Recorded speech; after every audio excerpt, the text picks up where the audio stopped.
जय हिंद दोस्तों, आप सभी का स्वागत है आपके अपने YouTube चैनल दबंग क्लासेस पर। तो दोस्तों, आज हम पढ़ने वाले हैं विज्ञान के सर्वश्रेष्ठ 1000 प्रश्नों की सीरीज में विज्ञान के अति महत्वपूर्ण प्रश्न जो कि आप लोगों से आने वाले एग्जाम्स में जरूर पूछे जाएंगे। तो वीडियो में लास्ट तक जरूर बने रहें यदि आप लोग भी विज्ञान के सबसे महत्वपूर्ण प्रश्न देखना चाहते हैं। तो यहां पर फर्स्ट क्वेश्चन देखिए, आप लोगों की स्क्रीन पर है। फर्स्ट क्वेश्चन में आपसे पूछा है, अशुद्धि मिलाने से द्रव के क्वथनांक पर क्या प्रभाव पड़ता है। 4 ऑप्शन आपको दिए गए हैं और पूछा गया है अशुद्धि मिलाने से किसी द्रव के क्वथनांक पर क्या प्रभाव पड़ता है। तो इसका जो राइट आंसर है दोस्तों, वह है आप लोगों का ऑप्शन नंबर सेकंड, उसका क्वथनांक बढ़ जाता है। किसी द्रव में अशुद्धि मिलाने से द्रव का क्वथनांक बढ़ जाता है।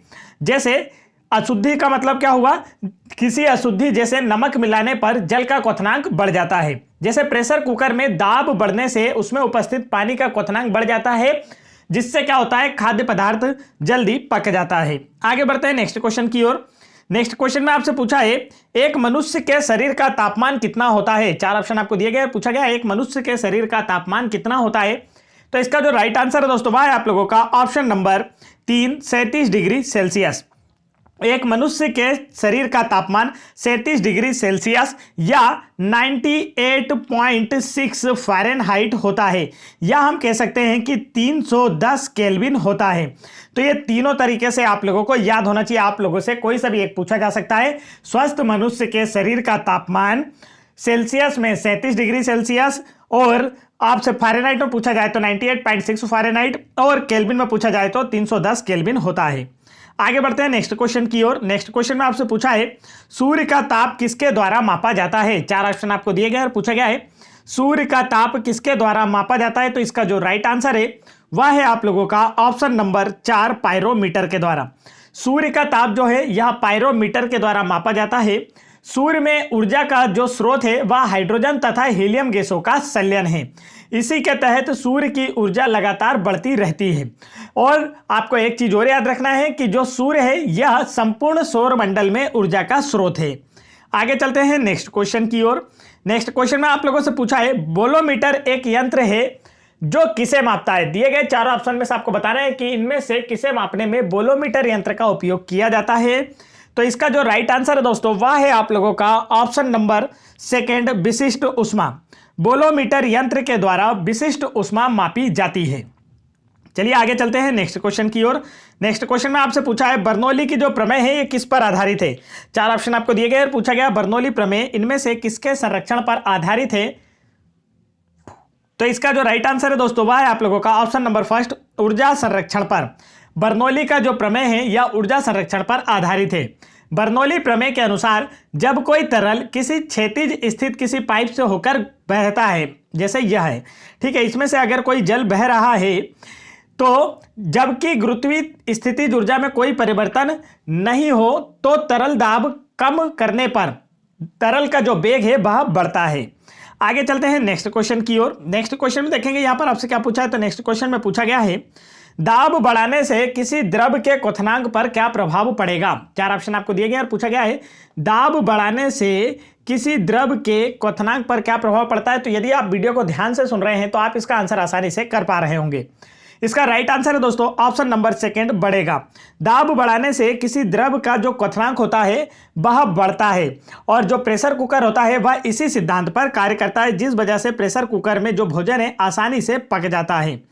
नेक्स्ट क्वेश्चन में आपसे पूछा है, फलों को पकाने के लिए किसका प्रयोग किया जाता है। 4 ऑप्शन आपको दिए गए हैं, पूछा गया है फलों को पकाने के लिए किसका प्रयोग किया जाता है। तो इसका जो राइट आंसर है वह है आप लोगों का ऑप्शन नंबर 3, एथिलीन गैस का। फलों को पकाने के लिए, कृत्रिम रूप से पकाने के लिए फलों को किस गैस का उपयोग किया जाता है, एथिलीन गैस का उपयोग किया जाता है। आगे बढ़ते हैं नेक्स्ट क्वेश्चन की ओर। नेक्स्ट क्वेश्चन में आपसे पूछा है, विश्व में सबसे बड़ा स्तनधारी कौन सा है। क्या पूछा गया दोस्तों, विश्व में सबसे बड़ा स्तनधारी कौन सा है। दिए गए ऑप्शंस में से आप लोगों को राइट आंसर बताना है। करेक्ट आंसर इसका जो होगा वह है आप लोगों का ऑप्शन नंबर 3, ब्लू व्हेल। अफ्रीकी हाथी, गोरिल्ला, ब्लू व्हेल, गेंडा, इन सभी में और विश्व में सबसे बड़ा जो स्तनधारी जीव है वो कौन सा है, ब्लू व्हेल। जो नीली मछली समुद्र में पाई जाती है ब्लू व्हेल, यह विश्व का सबसे बड़ा स्तनपायी जलीय जीव है। और स्तनधारी जीव वे जीव होते हैं जो अपने बच्चों के जन्म के पश्चात उन्हें अपना दूध पिलाते हैं। आगे बढ़ते हैं नेक्स्ट क्वेश्चन की ओर। नेक्स्ट क्वेश्चन में यहां पर आप लोगों से पूछा है एंटोमोलॉजी में किसका अध्ययन किया जाता है। एंटोमोलॉजी में किसका अध्ययन किया जाता है, तो इसका जो राइट आंसर है वह है आप लोगों का ऑप्शन नंबर 4 कीटों का। Very important question, constable exam 2017 में पूछा गया प्रश्न है, आपको अच्छे से याद रखना है कि एंटोमोलॉजी में किसका अध्ययन किया जाता है। राइट आंसर यहां पर आपका होने वाला है कीटों का अध्ययन किया जाता है। कीट पतंगों अथवा खटमल, केकड़ा, बिच्छू, मक्खी, मच्छर इत्यादि कीटों को आर्थ्रोपोडा संघ में रखा गया है। आर्थ्रोपोडा जो है यह जंतु जगत का सबसे बड़ा समूह है। तो ये इस क्वेश्चन से आपको ये एक्स्ट्रा जानकारी भी याद रखना है कि कीट पतंगों को जीव विज्ञान के किस संघ में रखा गया, तो आर्थ्रोपोडा संघ में रखा गया है। अब यहां पर मैं आप लोगों को एक एक्स्ट्रा जानकारी दे देता हूं दोस्तों, यदि आप लोगों को साइंस की 2250 प्लस लगभग 2500 प्लस क्वेश्चन की पीडीएफ फाइल डाउनलोड करना है, तो मैं आप लोगों को आगे बताऊंगा कि आप लोग इस पीडीएफ फाइल को कैसे डाउनलोड कर सकते हैं। तो वीडियो में लास्ट तक जरूर बने रहें। चलिए देखते हैं यहां पर आप लोगों से क्या पूछा गया है। तो नेक्स्ट क्वेश्चन में आपसे पूछा है चींटी के कितने जोड़ी पैर होते हैं। तो इसका जो राइट आंसर है दोस्तों वह है आप लोगों का ऑप्शन नंबर फर्स्ट 3 जोड़ी। चींटी के 3 जोड़ी पैर होते हैं और चींटी जो है यह कॉलोनी में निवास करने वाला जीव कहा जाता है। ठीक है, जो चींटियां होती हैं ये क्या करती हैं, कॉलोनी बनाकर निवास करती हैं।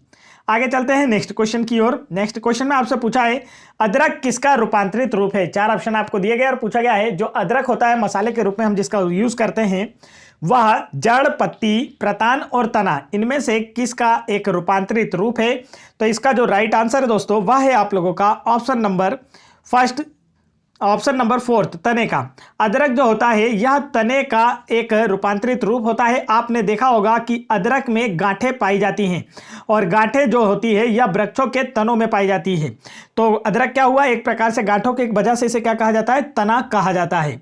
आगे बढ़ते हैं नेक्स्ट क्वेश्चन की ओर। नेक्स्ट क्वेश्चन में देखेंगे आपसे पूछा है बांस किस कुल का पौधा है। 4 ऑप्शन आपको दिए गए और पूछा गया है बांस जो है यह किस कुल का पौधा है दोस्तों। तो इसका राइट आंसर आपको बताना है। करेक्ट आंसर इसका जो है वह होगा आप लोगों का ऑप्शन नंबर 2 घास कुल का। बांस जो है यह घास कुल का पौधा है। बांस जो है यह दुनिया की सबसे लंबी घास है। आगे बढ़ते हैं नेक्स्ट क्वेश्चन की ओर। नेक्स्ट क्वेश्चन में आपसे पूछा है चिलगोजा निम्न में से किस एक प्रजाति के बीज से प्राप्त होता है। 4 ऑप्शन आपको दिए गए और पूछा गया है चिलगोजा निम्न में से किस एक प्रजाति के बीज से प्राप्त होता है। तो इसका जो राइट आंसर है वह है आप लोगों का ऑप्शन नंबर फर्स्ट पाइन के बीज से।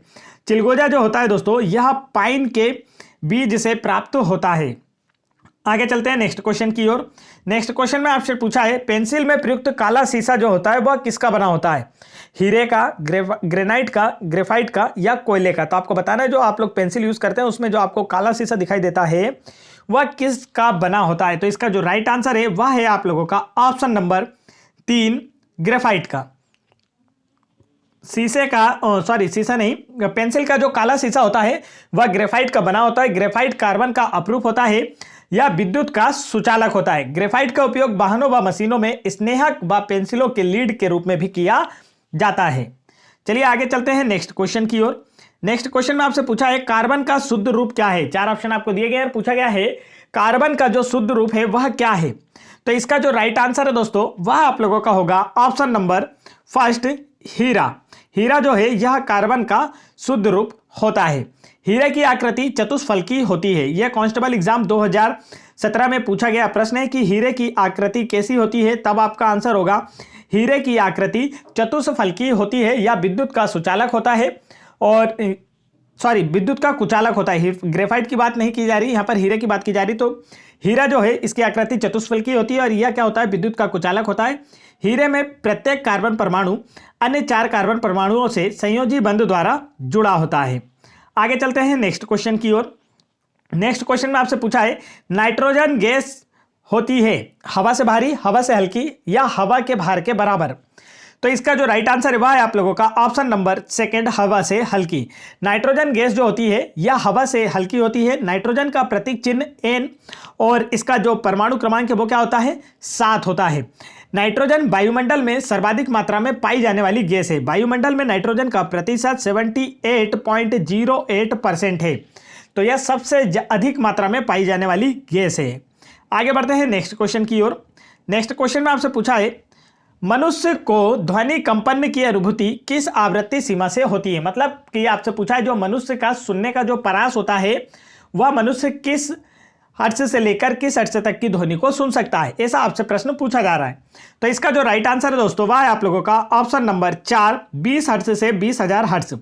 मनुष्य जो होता है या 20 हर्ट्ज से 20,000 हर्ट्ज तक की ध्वनि को सुन सकता है। इस क्षेत्र की ध्वनि या इस परास की ध्वनि 20 हर्ट्ज से 20,000 हर्ट्ज तक की ध्वनि को श्रव्य ध्वनि कहा जाता है, जिसे मानव कर्ण सुन सकते हैं।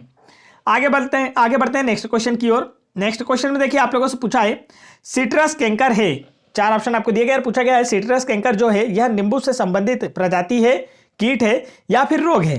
तो इसका जो राइट आंसर है वह है आप लोगों का ऑप्शन नंबर 3, नींबू का एक रोग होता है। सिट्रस कैंकर जो है यह नींबू में होने वाला एक रोग होता है जो कि जीवाणु जनित रोग होता है। तो इसे भी आप याद रखें, एग्जाम में पूछा जा सकता है कि नींबू में होने वाला जो रोग है वह किसके द्वारा होता है। आपको ऑप्शन में विषाणु, जीवाणु, फफूंदी इस तरीके से ऑप्शन दे दिए जाएंगे, तो आपका आंसर होगा जीवाणु जनित रोग है। आगे बढ़ते हैं नेक्स्ट क्वेश्चन की ओर। नेक्स्ट क्वेश्चन में आपसे पूछा है विषाणु होते हैं कोशीय, अकोशीय, एक कोशिकी या बहुकोशिकी। 4 ऑप्शन में से आप लोगों को आंसर बताना है कि जो विषाणु होते हैं इनकी आकृति कैसी होती है, तो ये किस वर्ग से संबंधित होते हैं। तो इसका जो राइट आंसर वह है आप लोगों का ऑप्शन नंबर 2, अकोशिकी। विषाणु अकोशिकी अति सूक्ष्म जीव है जो केवल जीवित कोशिका में ही वृद्धि कर सकते हैं, अपनी वंश की वृद्धि जीवित कोशिका में। देखिए जो विषाणु होता है ना, जैसे ये किसी पत्थर या जमीन पर है, मान लीजिए किसी की पत्थर, जैसे अभी कोरोना की बात कर ली जाए, किसी एक व्यक्ति को कोरोना है और मान लीजिए कि एक लोहे की राड है, मॉल के ऊपर चढ़ने की सीढ़ी है, अब इस पर से वो हाथ फेरते हुए जाता है तो उस कोरोना का जो यहाँ पर विषाणु है, वायरस है, वो यहाँ पर आ जाएगा, इस पाइप पर आ जाएगा, इस पोल पर आ जाएगा जिसके ऊपर से ये हाथ रखकर गया है। लेकिन ये जो विषाणु यहाँ पर जब आएगा, ये वायरस, तो ये क्या होगा, यहाँ पर डेड अवस्था में होगा, मतलब मरी हुई कंडीशन में होता है। ये क्या होता है, अपनी संख्या में वृद्धि नहीं करता। यहाँ पर एक वायरस है ना, तो वो एक ही रहेगा, 1 से 2 नहीं होगा। लेकिन एक स्वस्थ व्यक्ति आता है, वो इसके ऊपर से हाथ रखकर जाता है, तो ये वायरस क्या होगा, उस व्यक्ति में घुस गया। अब जैसे ही यह इस व्यक्ति के शरीर में मुख या आंख, कान, नाक के माध्यम से जैसे ही शरीर में प्रवेश करेगा, तो ये क्या करेगा, अपनी संख्या में वृद्धि करेगा। क्या करने लगता है, अपनी संख्या में वृद्धि करने लगता है, मतलब 1-2 दिन में उसके पूरे शरीर को अपने बस में कर लेगा। तो विषाणु जो होते हैं या अकोशिकीय अति सूक्ष्म जीव है जो केवल जीवित कोशिका में ही वृद्धि कर सकते हैं। विषाणु की खोज जो है इवानोव्स्की ने की थी। विषाणुओं को सजीवों व निर्जीवों के बीच की कड़ी माना जाता है। आगे चलते हैं नेक्स्ट क्वेश्चन की ओर। नेक्स्ट क्वेश्चन में आपसे पूछा है अति लघु समय अंतरालों को सही मापने के लिए निम्नलिखित में से किसका प्रयोग किया जाता है। तो दिए गए ऑप्शंस में से आप लोगों को राइट आंसर लगाना है। करेक्ट आंसर होगा ऑप्शन नंबर 2, परमाणु घड़ियों का। अति सूक्ष्म अति लघु समय अंतरालों को सही मापने के लिए परमाणु घड़ियों का उपयोग किया जाता है। आगे बढ़ते हैं नेक्स्ट क्वेश्चन की ओर।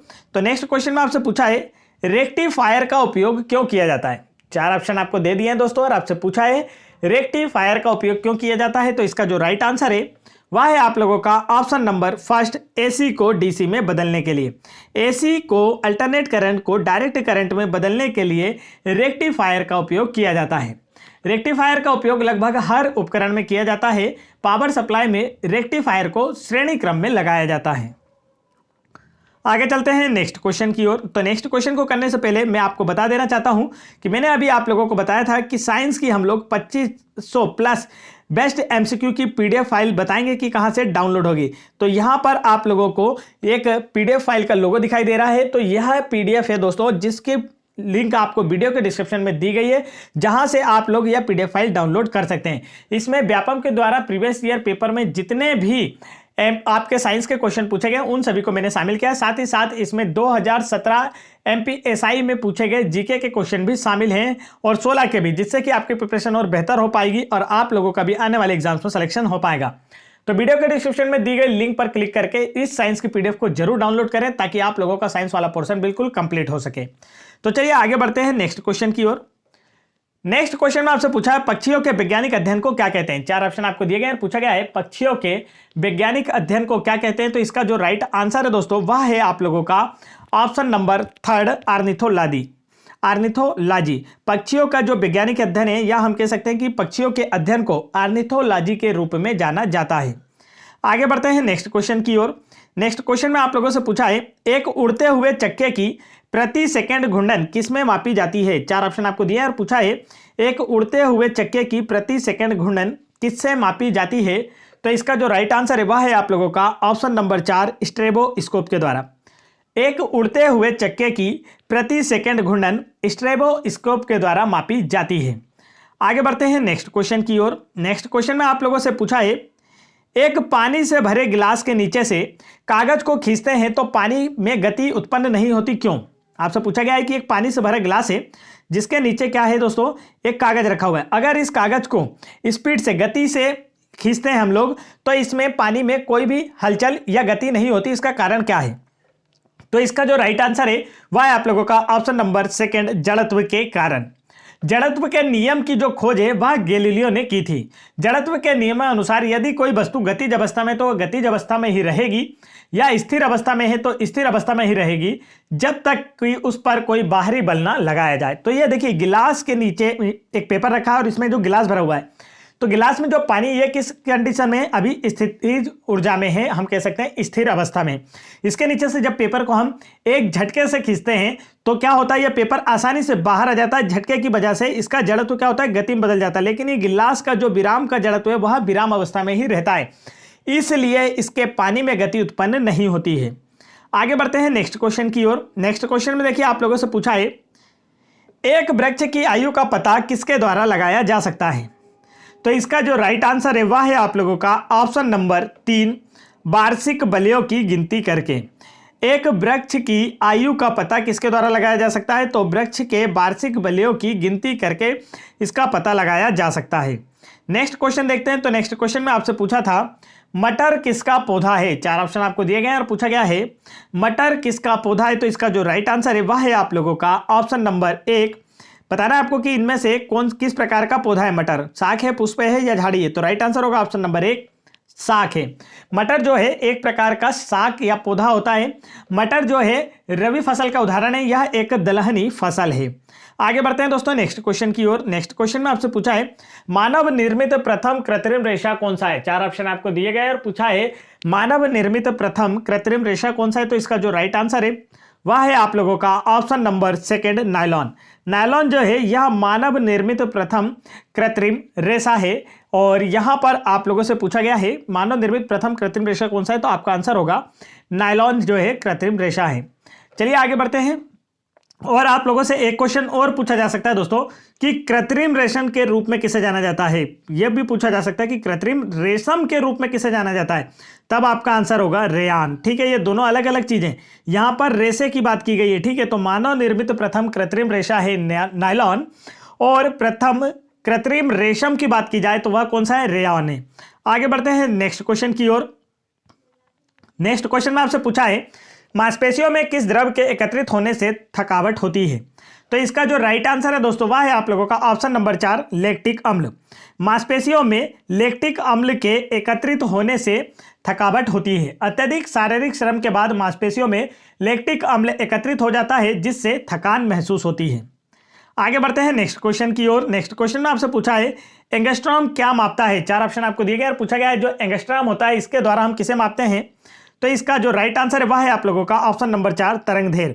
एंगस्ट्रॉम जो है यह किसे मापता है? तरंगधैर्य को मापता है। नेक्स्ट क्वेश्चन की ओर बढ़ते हैं। नेक्स्ट क्वेश्चन में आपसे पूछा है प्राणियों के वैज्ञानिक नाम लिखने में प्रयुक्त भाषा कौन सी है? 4 ऑप्शन आपको दिए गए और पूछा गया है प्राणियों के वैज्ञानिक नाम लिखने में प्रयुक्त भाषा कौन सी? तो राइट आंसर होगा ऑप्शन नंबर 3 लैटिन भाषा। प्राणियों के वैज्ञानिक नाम लिखने में प्रयुक्त भाषा लैटिन भाषा है। मानव का जो वैज्ञानिक नाम है वो होमो सेपियंस है। ये भी आपको याद रखना, आप लोगों से पूछा जाने वाला प्रश्न है कि मानव का वैज्ञानिक नाम क्या होता है। तो यहां पर देखिए हमने आप लोगों के लिए क्विज रखी है। दिए गई क्विज में से आप लोगों को इसका राइट आंसर आपको बताना है कौन सा पूछा है, इनमें से कौन सा सांप जहरीला होता है। तो इसका राइट आंसर आप लोग हमें कमेंट करके बताएंगे। वीडियो पसंद आए तो वीडियो को लाइक कीजिए, चैनल पर पहली बार आए चैनल को सब्सक्राइब कर लीजिए। साथ ही साथ आप लोगों को जो यहाँ पर पीडीएफ दिखाई दे रही है साइंस की 2500 प्लस क्वेश्चंस की, तो आप इसे भी आसानी से वीडियो के डिस्क्रिप्शन में दी गई लिंक पर क्लिक करके डाउनलोड कर लीजिए, जिससे आप लोगों का जो विज्ञान का क्वेश्चन है, जो विज्ञान का पोर्शन है, बिल्कुल क्लियर हो सके। जय हिंद।